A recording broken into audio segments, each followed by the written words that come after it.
Good afternoon, bonjour, unuksakut. And I believe you'll find that the panel discussion we're going to have today is going to be very stimulating.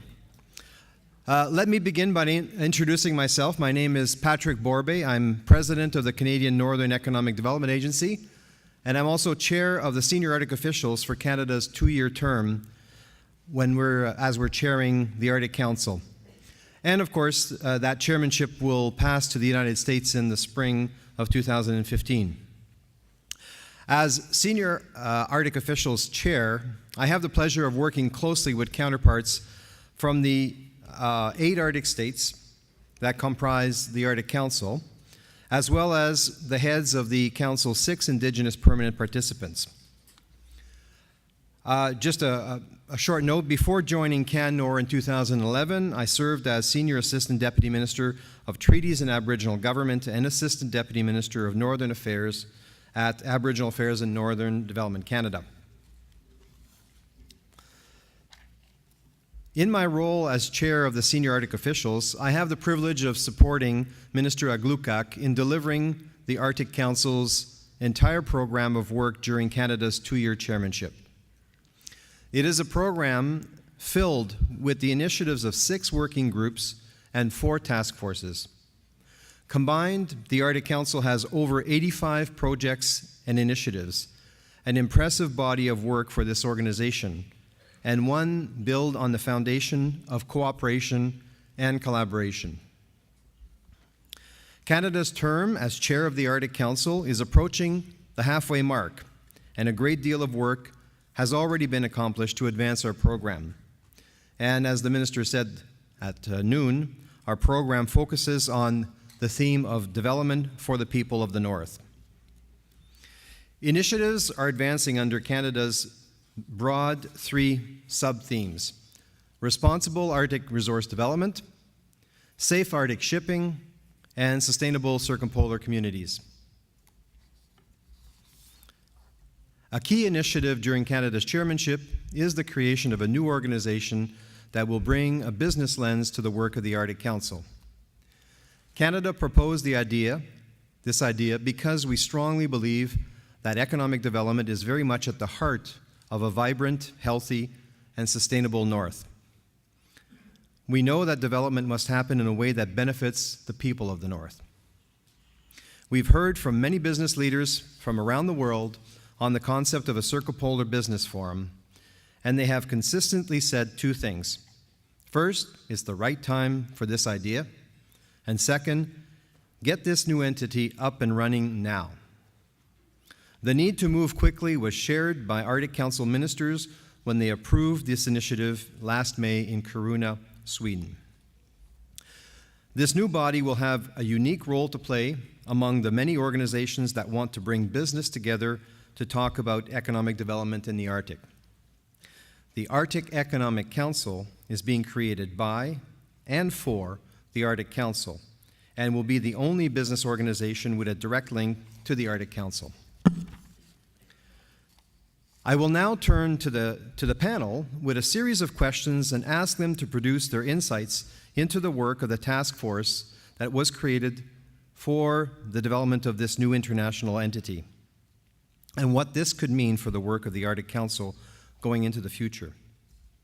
We will then open up the session to our audience and pose questions and engage with the panel. So our panel includes, I'll introduce them, if I can find my page. So we have Mitch Bloom, who is the chair of the task force and vice president of Canadian Northern Economic Development Agency. Welcome, Mitch. We have Anton Vasilyev, who is Russia's Arctic ambassador and its senior Arctic official and is a co-lead on the task force. Welcome, Anton. Hannu Hallinen, who is Finland's Arctic ambassador and is its senior Arctic official and task force co-lead as well. Welcome, Hannu. And we also have Tom Padden, who is president and chief executive officer of Baffinland Iron Mines and was part of the Canadian delegation for one of the meetings of the task force held in St. Petersburg, Russia. Welcome, Tom.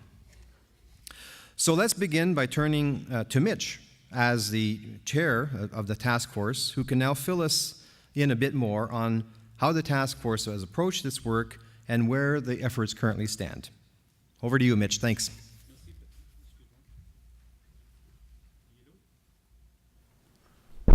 There we go. Merci, Patrick. Thank you so much. And thank you all for joining us for a bit of a trip. It's a trip that continues, not quite fully completed, but it was one that started with a bang back in May, as Patrick mentioned, in Kiruna, Sweden, when ministers asked for the creation of this task force to look into what it would take to create a circumpolar business entity body. Even the name has been a source of interesting conversations with my co-leads on the task force and the other members of the task force who aren't here today. We took the instructions seriously and moved very quickly.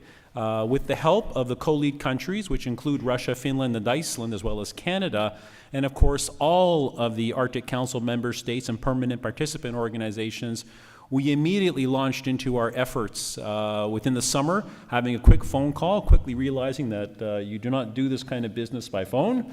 It requires face-to-face engagement, which is why we've gotten to know each other quite well, because in the period of 6 months that we had before we had to deliver our report, which was at the end of the calendar year. So we had this amount of time to provide our recommendations to senior Arctic officials. And we met 3 times face-to-face, once in Reykjavik, Iceland, subsequently in St. Petersburg, Russia, and then finally in Helsinki, Finland. And each of these meetings were incredibly exciting and dynamic, especially, I have to say, the ones that involved business leaders, including Tom Padden, who was at our meeting in St. Petersburg, Russia, as well as in Helsinki, Finland, where we also invited business representatives to join us. The task before us was fairly straightforward. What would it take to create this kind of a body? And we were very cognizant around the world of the expectations that were rising when it came to Arctic economic development. And one of the early pieces of work we did was we did a bit of an inventory. How many of these organizations exist already? I mean, maybe we're just going to a field that's already been well played. And we quickly came up with 10 from all over the world, and some of you may know the names of these organizations. I won't mention them here. What we thought was interesting was that of the 10, only 2 existed prior to 2010, and 5 had been created in the last 12 months. Most of them had never actually met. So from a marketing business perspective, this quickly told us the obvious. There's a market here. There's an opportunity here. And from there, it went into a series of discussions about how best to advance this. How would we develop an organization like this that would not be embedded in the core of what the Arctic Council is? It has working groups, it creates task forces like this, it has senior Arctic officials, ministers, and many others who get involved in its operations. What we were looking for was the opportunity to create an entity that would be able to provide advice, counsel, guidance, some new ideas perhaps, on economic issues and business-related issues that impact the Arctic Council's efforts across its many, many activities. From there, it could grow further, and who knows, come at different ways of advancing business-to-business activities within the circumpolar world, and really decide what it wanted to do. So essentially, that was the task. We worked very, very hard. I wanted to show you how hard we worked. So I brought with me a copy of our report. It ends at page, 132. Actually, the report itself is really 2 pages, which was the hard work that was the result of our final meeting in Helsinki, Finland, when we provided a series of recommendations to senior Arctic officials for their consideration, which is now being considered by them.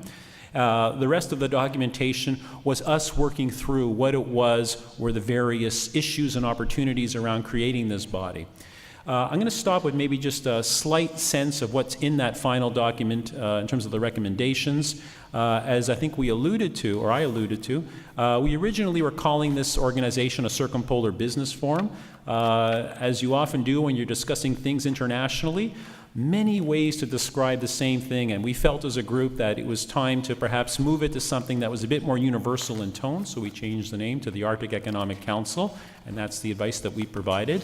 And we got into all sorts of other really interesting issues about how this body could support the work of the Arctic Council, and frankly, its basic tenets and principles, things like sustainable development, and I think some of my colleagues here can probably speak in much more detail to that. Okay. Thanks, Mitch, for those thoughts. So let's move a little bit from more of a domestic, you've heard from Canada's perspective, and talk a little bit about from the circumpolar perspective and two of our partners who were very, very active on the task force. So I'll turn first to Anton and then to Hanu. And the question is, why is this initiative important from your perspective? And start maybe with Anton. Thank you, Patrick. And I think that first of all, I'd like to congratulate you with a very successful chairmanship of Canada of the Arctic Council and very, very strong leadership and successful leadership of Canada in this particular task force. So now not so much time have left, but we have already quite a lot to report. So for me and for Russia, I think there are a couple of points to be put here, why it is important, why we were active about that, and why actually we were proposing this idea of having sort of Arctic Business Forum, Circumpolar Business Forum for many years. That's why we so gladly agreed with the Canadian proposal to start practical work on that. For many reasons, because I agree with Mitch that I'm doing the Arctic cooperation for 6 years already, and for the last couple of years, and I attend a lot of conferences on the Arctic in so many parts of the world. But in the last couple of years, I simply began to smell the possibility that are rising in the Arctic. So it is in the air. It is quite obvious that the new opportunities, the new market, and the future is there in that part of the world. We have been exploring the Arctic, discussing the Arctic, doing scientific research of the Arctic for so many time, for decades. But now I think we are living through a moment of quantitative change in that region. That's the change when some people say the future begins today. In a way, I agree with that, because we are actually starting the economic exploration, real economic exploration of the Arctic. From the Russian side, there are two things just to be mentioned here. First one is the growing number of shipping along the Northern Sea route, which is getting clearer and clearer from the thawing ice. And for example, last year, simply in terms of transits from along the whole Northern Sea route, we had 71 compared with 46 the previous year. And the number of goods shipped on the Northern Sea route has also grown. It's now 1.35 million compared with 1.2 the previous year. This is one example. And the second example is that Russia started last December, just a little bit more than 1 month ago, started to produce industrially the first oil in the ice-covered continental shelf equatory of the Arctic Ocean. So it's no more talking. We are doing things. So the question of how to do things better is quite on the agenda. That's why I think for us, from our perspective, this Arctic Economic Council is simply something that would help us find and establish better economic ties and find the new economic opportunities. Secondly,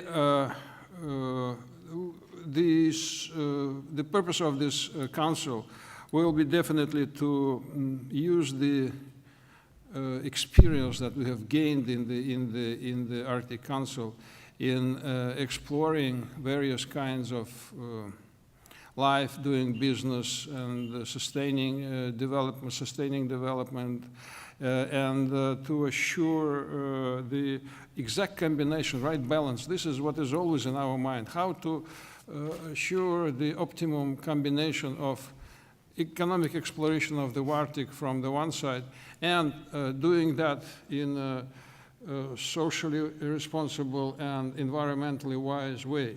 So I think the Council will be exactly the right mechanism, or one of the mechanisms to assure this sustainable development, a socially responsible development.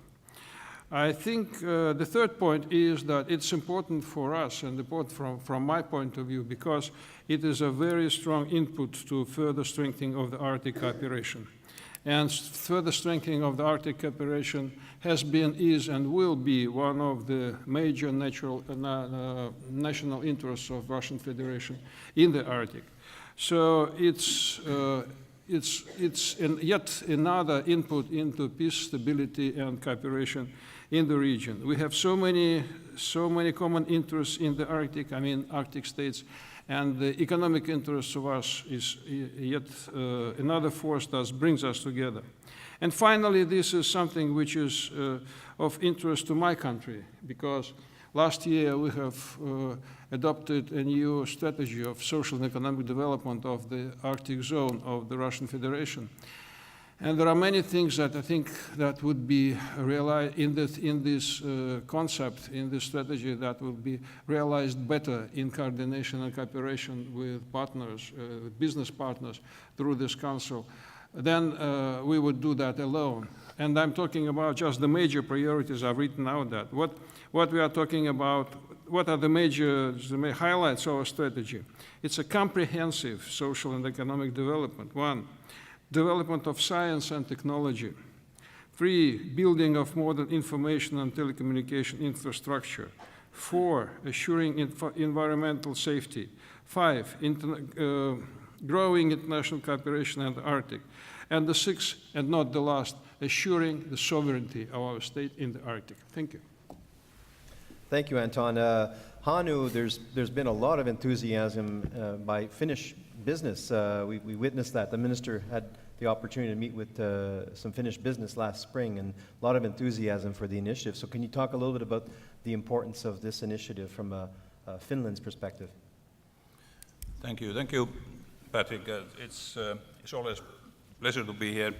Back in Ottawa, this was my first posting, so I've been living 3 years here. And for those looking at the map and wondering how come we should talk about the Arctic here, where we are on the level of some Southern Europe, actually. So just looking outside, we can realize that this is very much Arctic atmosphere what you're having. Finland, of course, is completely inside the 60th parallel latitude, so we don't need to explain why we are Arctic. The discussion on the economics is interesting. Many of you probably know this future Arctic scenarios matrix, which the Global Business Network came up with for one of our working groups, PAIM working group, already in 2008. There was these 4 elements with the Arctic race, Arctic saga, polar laws, and polar reserve. Now, the question, how to get into this Arctic saga? How do we can implement that? I think it's quite amazing that almost 5 years have taken since this matrix came up before we are acting here in the Arctic Council. But certainly the question is that for the Council, this is of key relevance because if we are not acting, we are endangering our credibility. The Arctic Council has, of course, done a lot for environment, science, also for some legislative work and so on. But this is a logical step for strengthening for the Arctic Council, as Anton just mentioned. This is also a major step into a new area which we don't know so much. It's not mapped, it's not chartered. So therefore, the question what we are dealing with, we are dealing with the indigenous peoples, the traditional knowledge combined with the high tech, the small and medium-sized companies working with the local communities up there. This is one way. The other one, the huge global conglomerates which are already working in the Arctic. This is a reality. So if we want to deal with all this, the whole spectrum, I think it's a big challenge.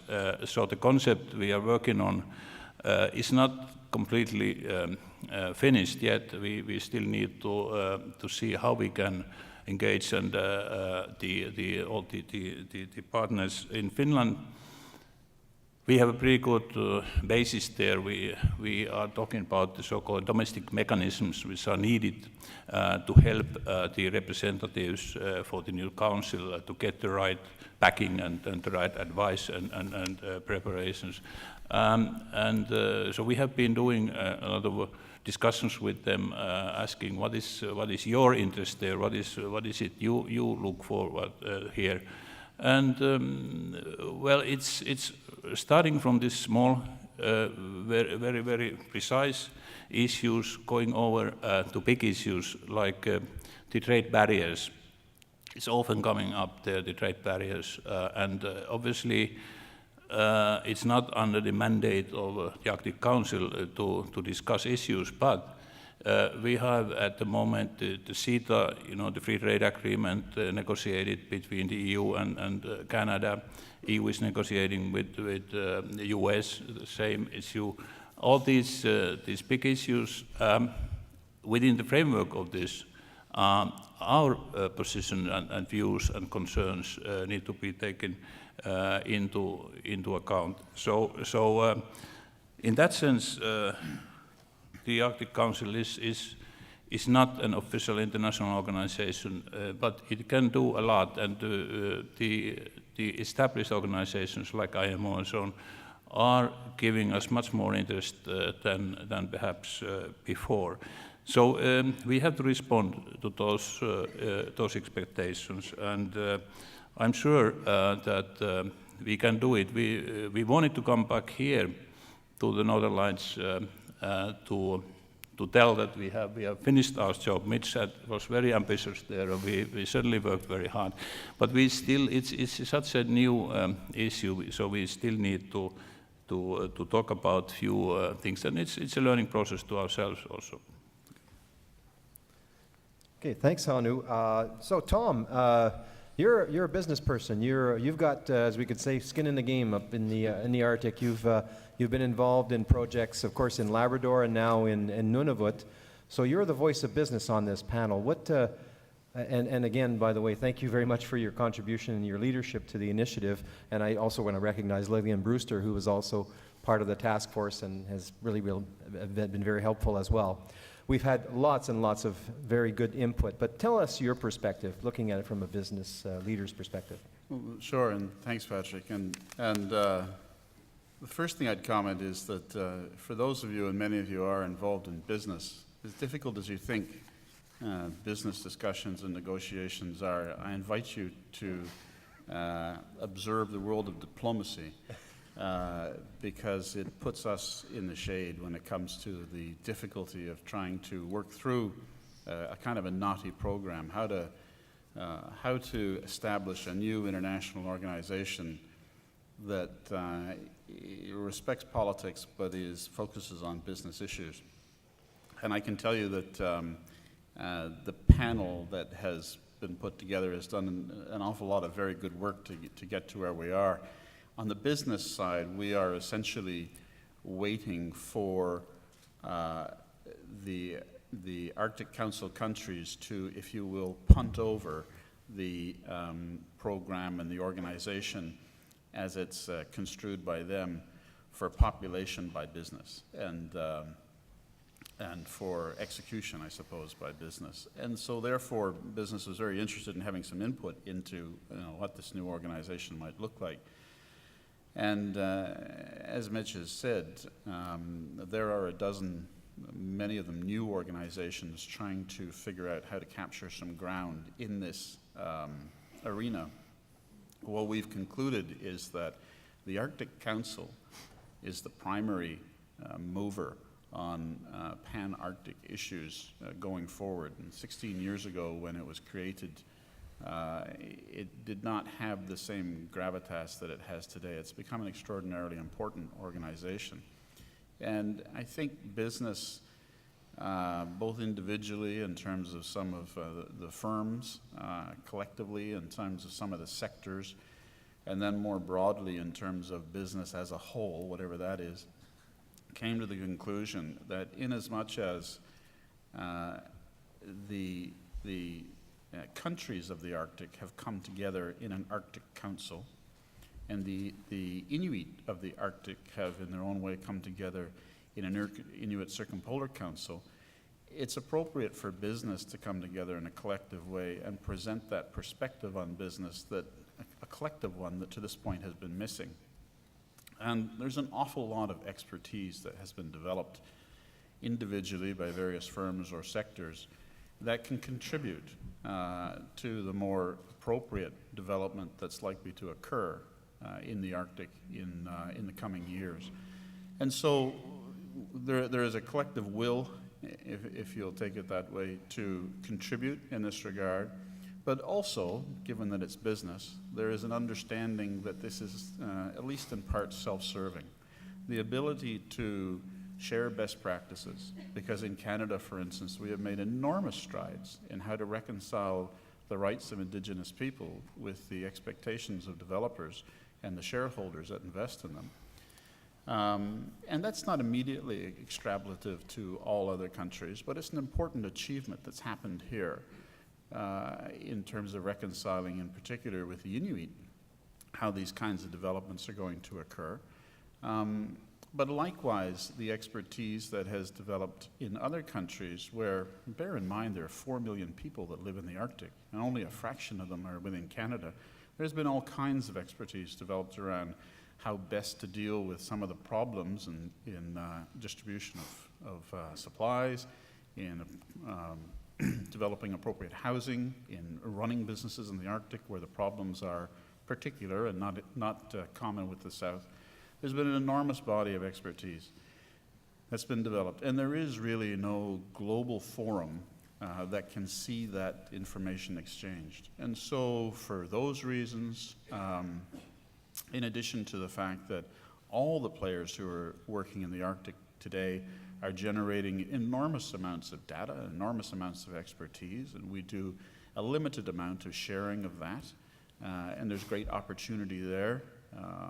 Companies that I've been involved in or any of the other resource developers gather enormous amounts of environmental effects, which is of interest to others besides just ourselves and the regulatory agencies. There is a plethora of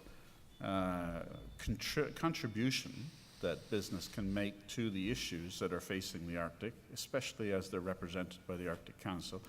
And not to forget that this is not an altruistic venture. There is opportunity for business. The fact is that those businesses that operate responsibly and sensibly with a view to the long term will be successful. And it's important that that point get put across. Many of those who have invested in the Arctic today have done that and are trying to take considered appropriate views to how to work in the Arctic with either the climate, the culture, the individual people, other business opportunities, other business ventures that are ongoing, and we need to find a way to maximize that. I believe that there is a synergy that we have not yet understood between the efforts of the people who live in the Arctic, be they Aboriginal or not, the governments who have to govern those territories, and business that's operating in there. There is simply more to be done than we are doing individually. And so an Arctic Economic Council, I think, adds to the ability to capitalize on that. Thanks, Tom. Thank you very much for those thoughts. And we heard the minister talk this morning about that Arctic to Arctic connection that we like to see more of. There's a lot that we have in common, even though there are significant differences as well. We can learn from each other and benefit as a result. So thank you for sharing those thoughts. I'd like to go back to Mitch and another round of maybe a few probing questions before we turn it over to questions from the audience. Mitch, I know there's been a lot of discussion. You talked about your big report. I'm sure there was discussion about what are the areas of focus of this new entity. And there are so many challenges and opportunities in the Arctic. What are some of the areas that you think that this new entity might focus on early on? Thanks, Patrick. I'll speak first as a task force chair, and then I'll get selfish and go as the vice president of Canmore. What's in it for us? From a task force chair's perspective, we had really good discussions around this, and that was the benefit of having some of the business leaders with us, including representatives from Finland's chambers of commerce, gas and oil interests in Russia, and it was fascinating to see the obvious that everybody in this room probably already knows. We're not that clever, I promise. We just followed where the world is going. As Tom said, this is already happening and rolling out.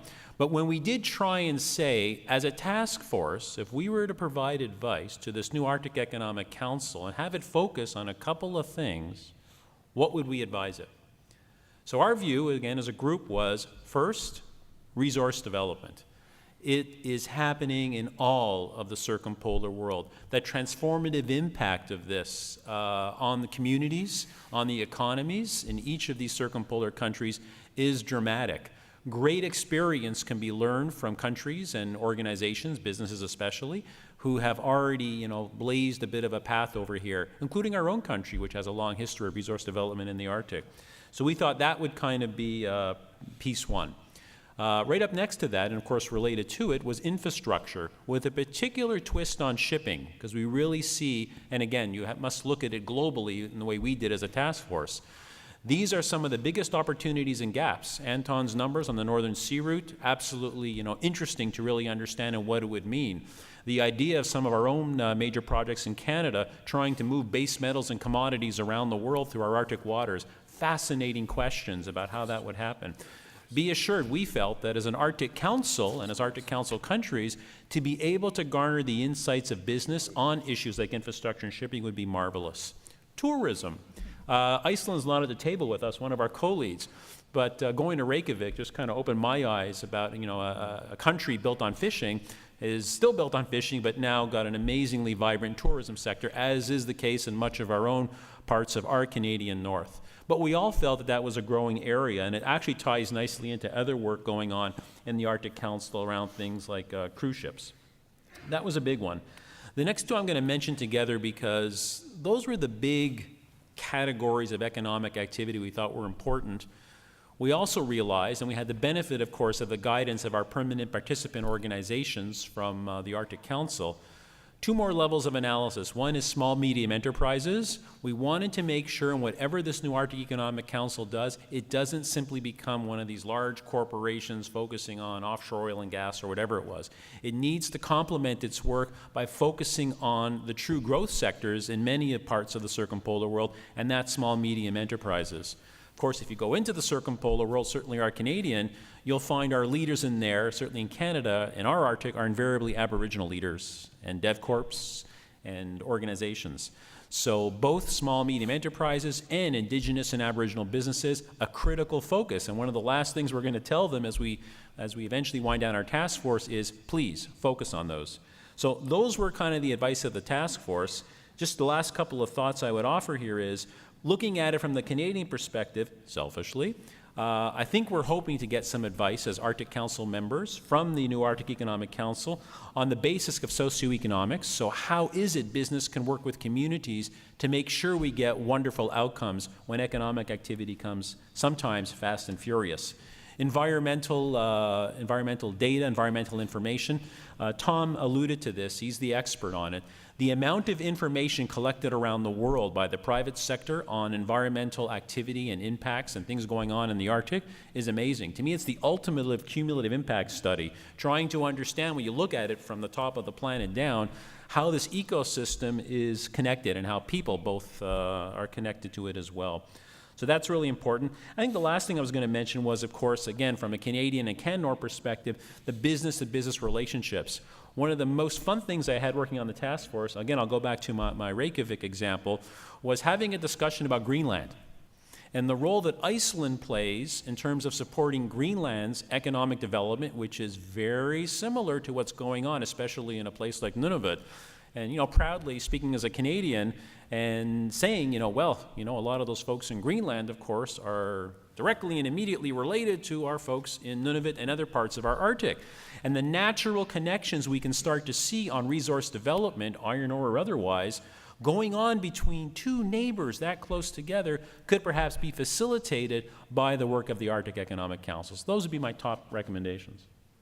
Okay, thanks, Mitch. I'll go through the rest of the panel with quick questions again, and then after that, I think we'll have time to have a number of questions from the audience. So, Anton, I'm going to turn to you again, and you're one of the deans amongst the senior Arctic officials. You've been around the Arctic Council for a long time. You know, you're still a young man, but lots of experience here. You've seen the evolution of the Arctic Council. How do you see this new body changing or shifting how the Arctic Council works? Yes, I think that's a very good question, because in the substance of what we shall be doing, it is really a shift. It's not a big turn, but it's new aspects of activities brought to the agenda of the Arctic Council.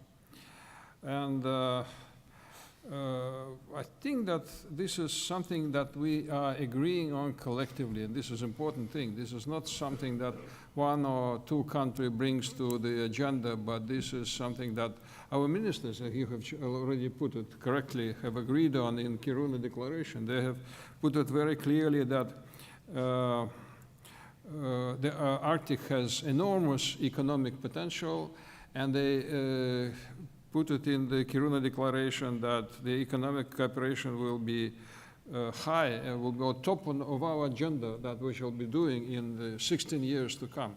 That was a very visionary political agenda. So this is a real change. So this is a shift. And I think that in my vision, this will be something that will make the Arctic Council be more practical, be more pragmatic, will filled with more positive agenda, because in many cases, many things that we are doing in the Arctic, a recommendation that we're working out, that the results of the scientific research, are about what we should not do. We should not explore the oil and gas and these other ways not to harm the nature. We should not do the oil exploration in the regions where reindeer herders live and work not to harm the reindeer husband, etc., etc. But here it will be about a little bit different thing, with the same little agenda, but a little bit more positive about how to do it, what positively, what we really need to do in a more positive way. That will be really a change of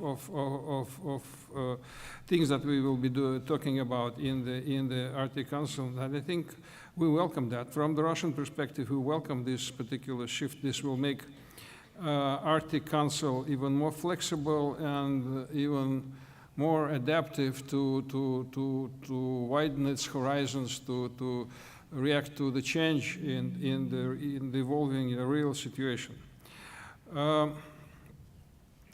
I think that it is also important to understand that this is not a revolution. The traditional mandate, the mandate stays there, and the ministers in the Kiruna Declaration said in the Vision for the Arctic statement said that the northern star of the values of the Ottawa Declaration will stay on, will continue to shine our path in our future cooperation there in the Arctic for a long way to come. So it's there.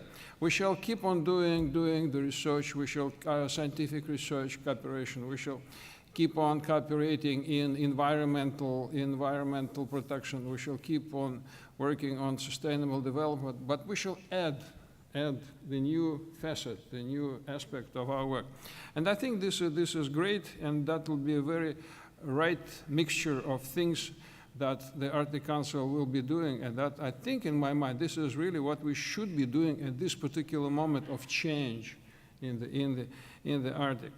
I think that another aspect of evolution, of a shift of the Arctic Council because of the creation of the Arctic Economic Council is further strengthening of the Arctic Council itself. And that will come out not because of an extra body will be established at the initiative of the Arctic Council, but because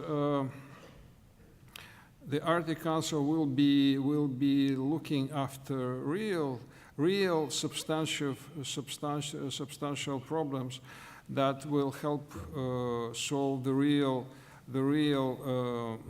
practical questions. So in my mind, what we're doing here is yet another step in the process of change of the Arctic Council from what it is now, and now it is a forum, a higher level intergovernmental forum, but it's a forum. So formally it's a talking shop. Change from this forum to a full-fledged international organization. I think we are now somewhere in between, but definitely we have already moved from point A, station A to station B. I think we are somewhere in between station B, station C, if station D is the full-fledged international organization. Another important aspect in this field is the role of indigenous peoples and more serious involvement of indigenous people and caring about the interests of indigenous people, and in more general term, caring about the interests of those who live in the Arctic. So, because that will be not simply about, very often in the Arctic Council we talk a lot about conservation, about just keeping the ways of living of indigenous peoples the way they were just for centuries. But sometimes we forget in our discussions in the Arctic Council that life goes on, things are changing, and the indigenous peoples deserve the same benefits of modern civilization as all the other countries. And the problem is how to get the right mixture of keeping the traditional ways of life with the new benefits that the civilization and economic development brings. So the Council and the Economic Council, and through Economic Council, the Arctic Council, I think, will be doing that better and caring about the interests of indigenous people and those who live in the high north better. Because in the end, the name of the game here is how to make life in the Arctic interesting, better, attractive, prosperous, so that people do not leave the Arctic, that people come to the Arctic. And not simply people. We don't need just a population in the Arctic. We need highly educated, motivated people, people who are interested to work there, to stay there, to have families, to have babies, and to be happy to be there, to be proud to be in the Arctic. So life in the Arctic should be prestigious. And that's a big change. So this is what it's all about at the end of the game. And the Arctic Council, I think, will gain a lot after establishment of the Arctic Economic Council in this extent. But final note is that that will be, of course, a shift in the work of the Arctic Council. But we have agreed already, and we have a very clear agreement within the task force with the industry that the Arctic Economic Council will be an independent body. This is very important. But it will have certain information ties with the Arctic Council. And the details of how this mechanism will work are yet to be worked out. Okay, thanks, Anton. So a couple of quick questions and answers from the last two panelists before we open it up. So Hannu, I kind of talked about it earlier, but there has been a lot of enthusiasm in Finland about this initiative. So can you tell us a little bit more about why and what's your experience, what you've heard from business in Finland? Thank you, Patrick. To tell you about the business views, I have to start with the government views. They go hand in hand. Now, Finland has a very wide and deep and long-standing Arctic expertise. So in the government was discussion how can we better promote this expertise, how can we display that. The government had 3 sessions just solely on this issue, and we came up with a new Arctic strategy some 5 months ago.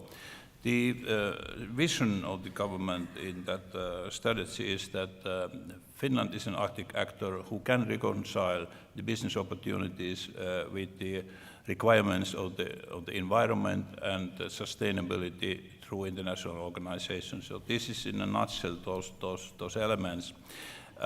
This means that when we are discussing business, this would be our guidelines for doing business in the Arctic. This means that, for instance, in the strategy we have some 120 actions there, half of them dealing with economic issues.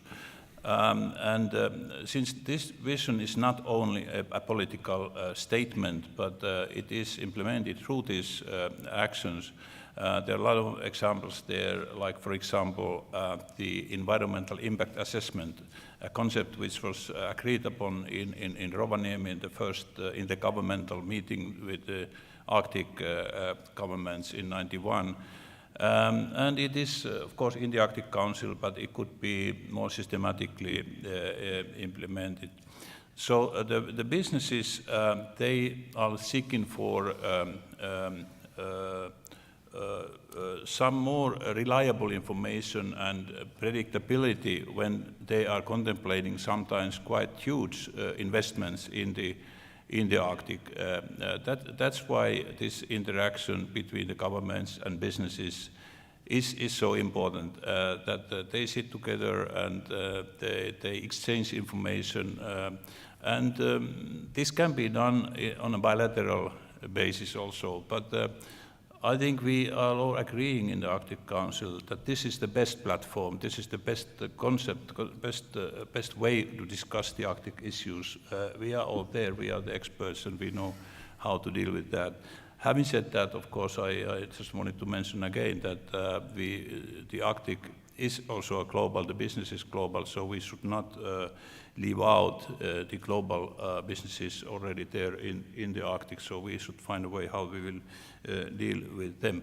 But so in the end, the business is the added value on this, what we are doing, is to have an access to the decision makers on a political level, to hear what their views are, perhaps the plans, as much as can be said about the plans for the future, whether they are of technical nature, whether they are on environment or any other aspects which are relevant for their activities in the Arctic.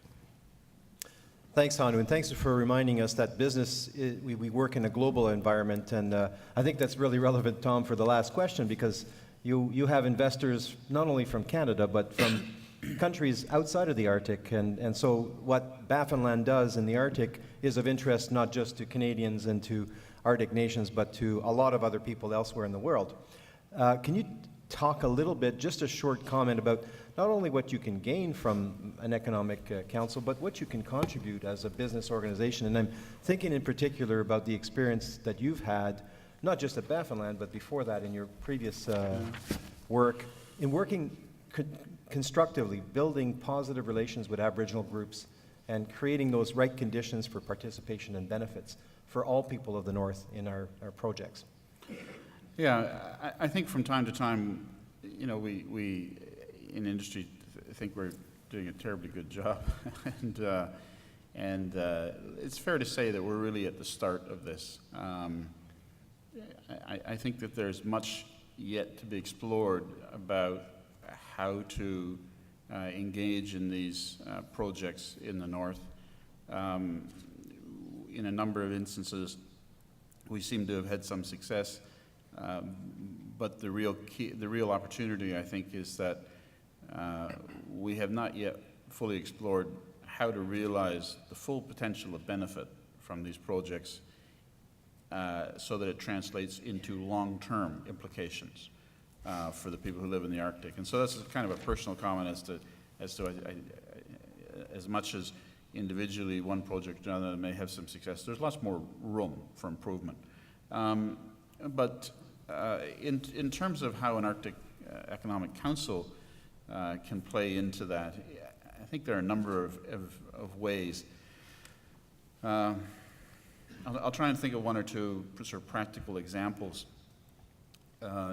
as to how this might affect an individual business. We heard the minister talk today, and it's a frequent topic, the cost of infrastructure in the North is extreme. It doesn't matter whether it's a government organization, a municipal one, territorial or national, or for that matter, if it's a corporate structure trying to put in some sort of infrastructure. The costs are simply higher than they are in other places. There are a number of built-in, hardwired reasons for that. There are some that perhaps can be improved through experience and technology and a number of other things. But what we haven't figured out yet is how to fully integrate the opportunity and interest of either the local people, be they in Canada or be they in another Arctic country, the interests of government as a whole, the nation state, and the interests of business. And a practical example that comes to mind, and one or two people have heard me, so try not to groan, is you know, the project that I'm involved in is in the business of, or in the process of building a jet-capable runway at 72 degrees north. There aren't a lot of those in Canada that can take fully loaded aircraft of that size, and I think there's an opportunity to combine the capacity to have that in the Arctic with the interests that local people may have as to how do we take advantage of that, with the interest that a government may have as to how do we make use of that.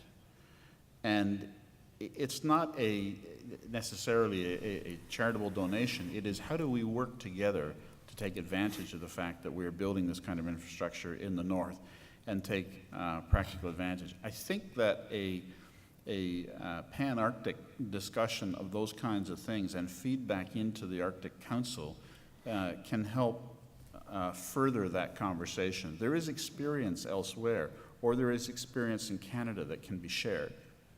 And so a very practical infrastructure type example, and I know we want to get to some more interactive discussion, but just one or two other things. I think that the Arctic Council, how can it benefit businesses, is that there's an enormous misconception that's out there in most of the rest of the world. It's not in this room, but most of the rest of the world think that business just arrived in the Arctic.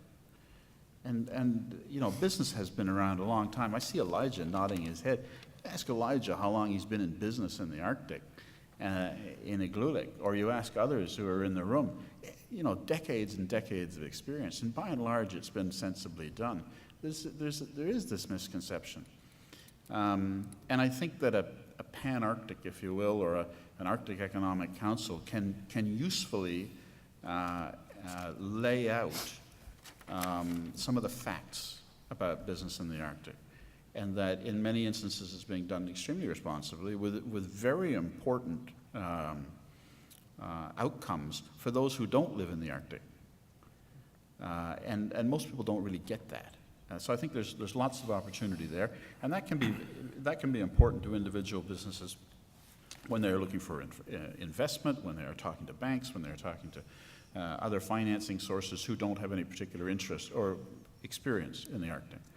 So just a couple of examples, and I think there are plenty of practical opportunities and advantages that will trickle down to individual businesses through this kind of broader-based approach to thinking about how business will be done in the Arctic. Simply sharing the best practices that we already have will advance things in terms of responsible development and making it easier to attract investment at a very basic level. Anyway. Thank you, Tom. So we'll now open up we have about 15, 20 minutes for questions. So please, would you mind going to the mic, because it's very hard for people to hear the question if not. There are two mics that are positioned on both sides of the room, and if you could just introduce yourself and ask your question. And while we're seeing if we've got some volunteers to start, I just want to acknowledge the fact that in addition to having an international flavor to this panel, which you see before you, I want to acknowledge the fact that we have members of the diplomatic community that are here with us today. So we have Arctic Council state representatives, but we also have observer representatives in the room, and we also have business people, a delegation, members of a delegation that has traveled from Russia. So Northern Lights is taking a more international flavor, and that's a good development for everyone. So we're looking for. Okay, yes, please, go ahead. Yes, good afternoon. My name is Nadia Ponce Morales. I work for Canada World Youth. And first of all, wanted to thank the members of the panel for this very informative and inspiring interventions that have really provided with your vision really about this new body. And my question, as you can imagine, relates to youth particularly. In Canada, speaking about people in the north and talking about youth is the same just because of their weight in the demographic composition in the north, and also because of the speed at which this population is growing compared to the population in the south. So my question is really, could you please share your vision about really Arctic actions to promote the next generation of entrepreneurs, the generation of leaders? Youth are facing the challenges you were mentioning, facing rapid economic growth, changes in the environment, but my very limited knowledge of youth in the North is that they are not well suited to face those challenges. And there's, when you're talking about the opportunities, there's a great opportunity to build that leadership in a very concerted way. So thank you very much. That's a great question. Thank you. Panel members, anybody who wants to share thoughts on how do we get youth more involved in entrepreneurship in the Arctic? Mitch? Maybe I'll just, it did come up and in our discussions a little bit. I think it was partially around the small medium enterprise conversation, but then there was a more general understanding. And anybody starting a business has challenges. Starting a business in the Arctic has challenges as well.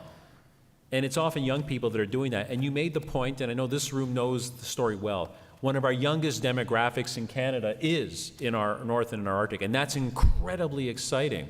What we started to talk about lightly was ideas like mentorship. So imagining the Arctic Economic Council as kind of a chapeau over a much broader network of business leaders from all of the Arctic world, being able to enable some form of international mentorship. And we were thinking websites and ideas of having webinars and things where that information can be shared broadly. There was also the idea of course, youth learning from youth or young business people and sharing in that regard as well. Our job is to set up this Arctic Economic Council and then to let it flourish.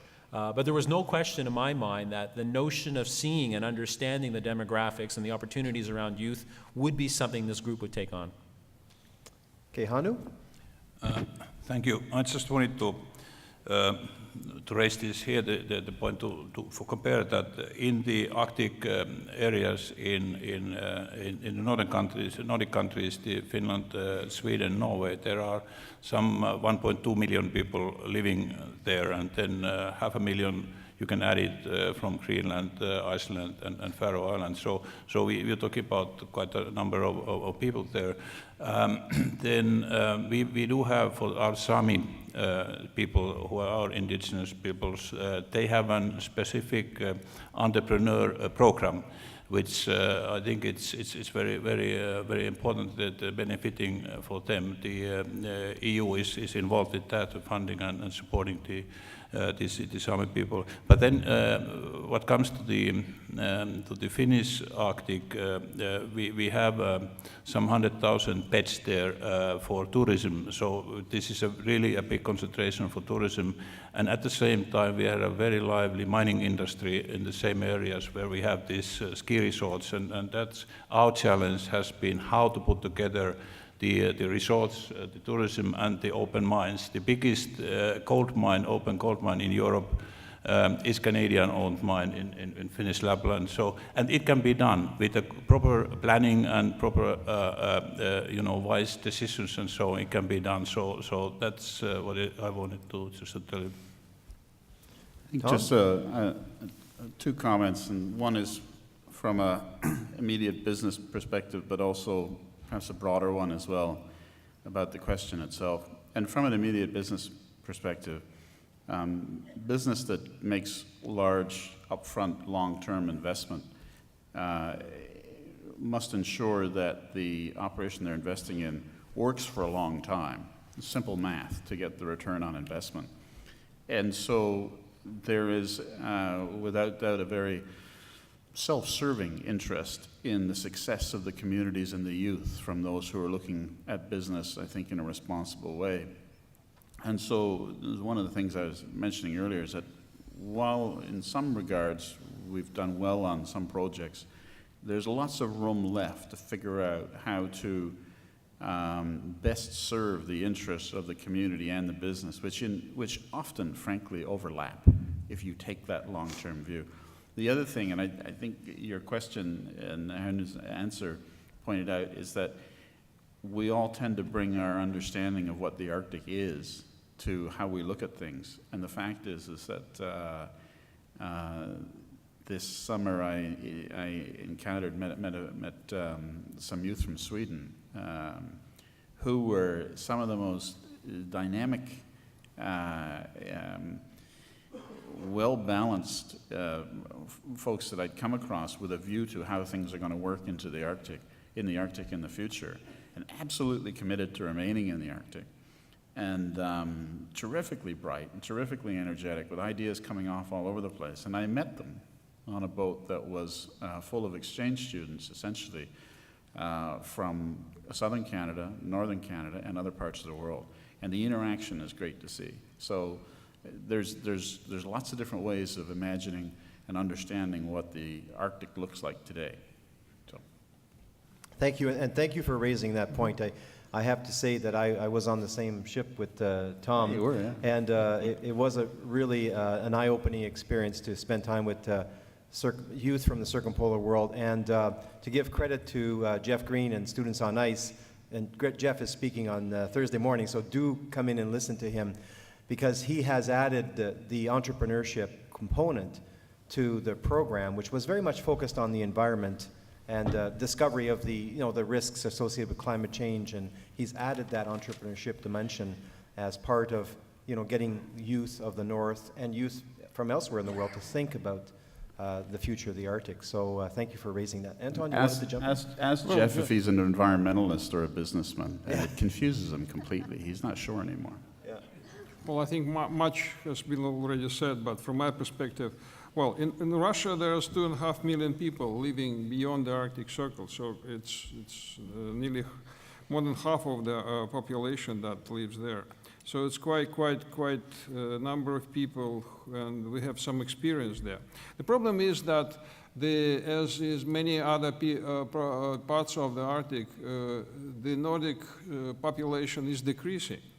But with the exclusion that it is not the overwhelming trend. There are exclusions to that. For example, Yamal, this gas-producing region, is a region that attracts people. And the population of Yamal-Nenets region of Salihar is growing not only because of immigrants, but because of natural growth in birth rate. But I think the creation of the Arctic Economic Council will have a definite added value here.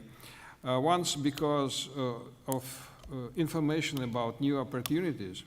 But there could be other options and the other stimuli through which there could be more jobs and more interesting life generally coming out of that in the Arctic. Because the international cooperation, the cooperation between business itself could be a source of jobs and business and new ideas and new creativity. For example, oil and gas can bring about a lot of new jobs, not in the oil and gas industry itself, but in a whole lot of service industry that goes around them. The same goes about the transportation. For example, in our strategy, therefore, they mentioned of development of the Russian Arctic zone. Our vision is that the major source of our development that will move forward, the major driver will be the development of the Northern Sea route. But as a transportation that will be the basis for development. But the rivers that flow upward to the Northern Sea route will be yet another comparable arteries of development. with ports that exist now in the estuaries of these rivers or northern sea route could become points of development, point of growth in the Arctic.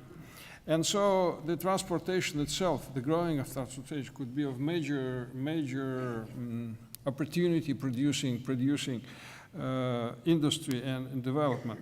And many things would come out from international cooperation that come here in tourism, in science and education, medicine, service, etc. But I would also like to say that we are not opening the door. We are not trying to open the door already opened. We have quite an experience in the Arctic Council of dealing with that and dealing, for example, caring about the economic interests of indigenous peoples and people who live in the north. For example, Russia is one of the co-sponsors of the project on supporting the entrepreneurship of young rain herders of the north. And I'm absolutely sure that if we get, in a way, through not directly but indirectly, we get an interested participation in this kind of project of big business, oil and gas business, transportation business, through the Arctic Economic Council. That will be one of the major boosts to further strengthening projects like that, strengthening the entrepreneurship among the reindeer herders or whatever could be of interest of the people who live in the north. But with one caveat, when we talk in Russia about the people who live in the north, we have a little bit different situation compared with, for example, Canada. In Canada, indigenous peoples, it's about 1/2 of population. In Russia, it's about 10% of the population. So 2.5 million people live in the Russian north. Among them are 240,000 indigenous people. Thank you. I'm missing my gavel here as usually as chair. So I apologize. There are 3 other people who wanted, oh, there's one that's dropped off, but we'll go to this mic first. Go ahead, please. Thank you, Patrick. Alexander Shostakov, WWF Arctic Program. So as you mentioned, observers, so I can't really stay away from the asking question. And I fully appreciate that the task force continue to work, so I will not ask you any kind of technical questions waiting for your next report. But a couple of points I like to raise and ask comments both from the members of the task force, co-chairs, but also from representatives of the business. As all of you said, that basically the whole work is to be done for prosperity of the people of the north and of the societies up north. And definitely recognizing, and I think that we welcome very much establishing of this council, and we think that business should play a much bigger role also in Arctic Council discussions. But having this new body, how you see the transparency of this body, how you see the participation of this very much public for whom you plan to work in the work of the council, how that will be done together also with indigenous communities and indigenous people's organizations, but also with the civil society. So how you see these interactions within the council? Thank you. Okay, thank you for that question. We could spend a lot of time on those issues. So I'm going to ask panel members to be very succinct in their comments so that we can get through the other questions as well. Mish, do you want to? Sure. Really quick, because we obviously had to take on that question as a group. This room proves my point. If we appoint a number of members somewhere between, I don't know, 20, 40, who knows, somewhere in that range, there are more than that number of businesses in this room. It will take a much broader understanding and interaction with a broader business community with Arctic interests, and our view, and certainly the work of the task force, was to make sure that whatever gets created is inclusive of a broad set of business interests related to the Arctic.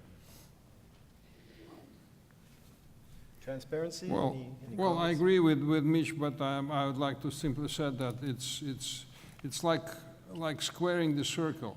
You should make simply, I think in my mind, what we need to do that is just to start, and then we shall see. Because what we shall do now will be the beginning of the new enterprise, the new institution. And then if there will be need to change something, to adjust something according to whatever the necessities will be, we'll be absolutely free to do that.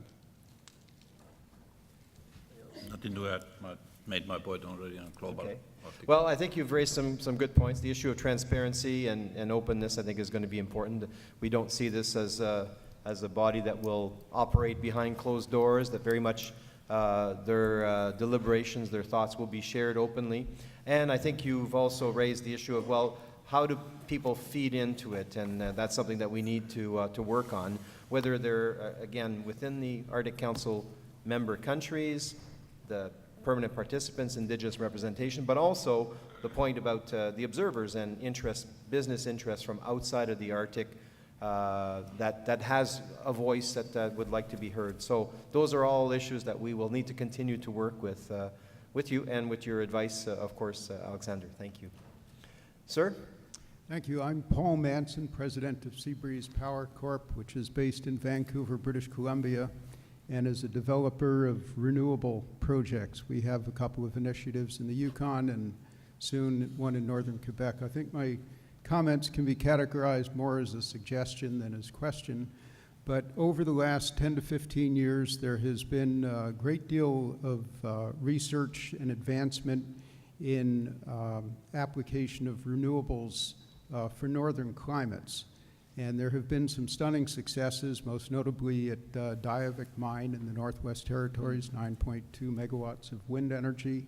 I think that we can expect to see over the next few years a proliferation of wind, solar, geo-exchange, perhaps introduction of LNG into the northern supply system, and thinking that it would be useful if the Arctic Council, or the economic arm of that, would dedicate some web space to be a repository of success stories and case studies of best practices so that people throughout the world in the Arctic region can see what the current opportunities present. Excellent suggestion. Certainly alternative energy, ways that we can learn from each other, a very, very important topic for discussion. Comments from the panel? Good idea. We'll take it. And I have to say that, again, in a bit of credit to Finland, when the minister was in Oulu, she was quite impressed with some of the work that was going on at the Oulu University, for example, in terms of reducing the waste associated with processing metals through the mining process. And that was a kind of a aha moment, saying, well, here's an example of what's being developed here, funded by the European Union, by the way, should be of interest to businesses in Canada's Arctic and elsewhere as well. So perfect example, again, of what you're talking about is, can we learn from each other to reduce the footprint and also, use alternative, less damaging technologies in the future in the Arctic and its development. Sir? Yeah, I'll just I guess a comment. Thanks very much for the presentation. It's certainly very interesting. My name is Mark, and I'm with the Government of Nunavut in shipping and logistics. So, some of the comments that you've talked about certainly are certainly very current. You talk about safe Arctic shipping. You talk about all of the industry opportunities that are available and the growth that's available and all the mining and these things. I guess the question that I have is more of, is the the council giving thought to issues such as the lack of up-to-date shipping charts so that you can have safe shipping. I know that that's a challenge for us, and I guess I'll just leave that for consideration. I know we're out of time. Thank you. Yes, thanks, and certainly that is an issue that has come up in the context of the work of our working group that's dedicated to the area of shipping called PAIM. We have these acronyms for the working groups under the Arctic Council. So there has been some work done in that area. It's also a big issue in the context of looking at some form of a new code for cruise ship operators, which is one of the projects that's listed in our priorities for the over the next 2 years for the Arctic Council. So charting is certainly one of those components. You're right.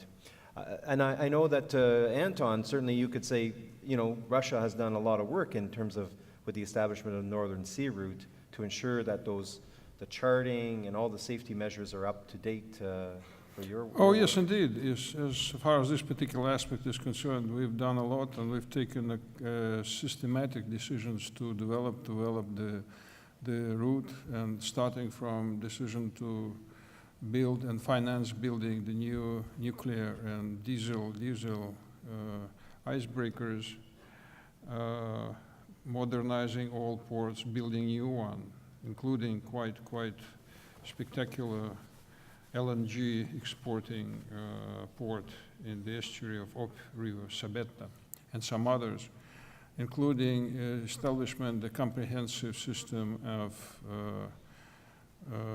search and rescue in the Northern Sea route, including sending new constellations of satellite to assure the right communication, navigation, and communication among the ships, hydro measurements of particular lines in the Northern Sea route, et cetera, et cetera, et cetera. And it's being there and being done. But in the nutshell, what we are doing is to assure the safety and security of the Northern Sea route to be able to be there. And we think that all the minimal necessary things will be there in a matter of 2, 3, or 4 years. And that will be, that after that, everything will be prepared. Okay. At the minimum level, of course. There's no limit of perfectioning, but as a basic thing, it will be there. Okay. Hanu, and then Tom, I know you'll want to talk from a very practical perspective, I'm yes, sure. Well, we are very happy to collaborate with Russia on the challenges on Northern Sea route. What is there all technical expertise we could help maybe in our navigation issues and so on. But to illustrate what is going on there, some figures. Chinese exports are about 2 billion euros per day. 85% of the exports are seaborne. And in 2020, it is expected that 20% of these exports are going through the Northern Sea route between China and Europe. So you can see what we are having ahead, and the time is only 6 years or so to get it all done, to have a safe shipping there. So this is a huge challenge. Tom? Just a brief comment, Mark, because I suspect you were focusing on, in particular, the Canadian North with regards to charting. You know, I come from a practical experience of the project that I was on before the one I'm on at the moment required that the company invest in and produce charts itself. And so we hired somebody to chart that area, and those are the most modern charts on that coast. The project that I was on before that, the charts were produced by Captain Cook in the 1770s. You know, there's an awful lot of work to be done. And it is not practical and realistic to think that it will all be done in the immediate future. The overall cost is just beyond comprehension. But I do think that through something like an Arctic Economic Council, it will not only focus thoughts through the countries that are part of the Arctic Council, but within those regions as business comes together. And necessarily there's an interaction with the governments of the countries that we will be representing, or the Arctic Council will be involved in. There's opportunity to identify things of priority, perhaps in a more sophisticated way than we're currently doing it. And again, an opportunity for synergy between business, Inuit, or other Northerners in other countries, and governments around where to put priorities and how to realize more from the sum of the parts than is currently being realized. Thank you, Tom, and certainly an important issue. I have to say that I was at a conference on shipping recently, and one of the big cruise ship operators, owners of numbers of ships, said, look, you know, give us the equipment, we'll bolt it to the back of our boat, and as we're going in areas that perhaps haven't been charted to a certain, level of, standard, we'll send you the results. We'll collect data. So there's all kinds of other ways that we can also tackle this. And again, it's an example of collaboration between sectors of the economy and not only government being able to resolve this kind of an issue or make progress. So we'll be looking for those kinds of innovative ways to be able to handle those challenges. So this brings to an end our panel. So when a panel goes over time, it's either because it was extremely interesting, fascinating, with wonderful speakers, or because the moderator was very poor. I will choose to believe the former, not the latter. So I want to thank our panel members for their time, their thoughts, their very candid exchange here, and also thank all the members of the audience for your participation and your interest in this initiative. So merci beaucoup, Kuyanamik. Thank you, and have a great end of the day. Thanks.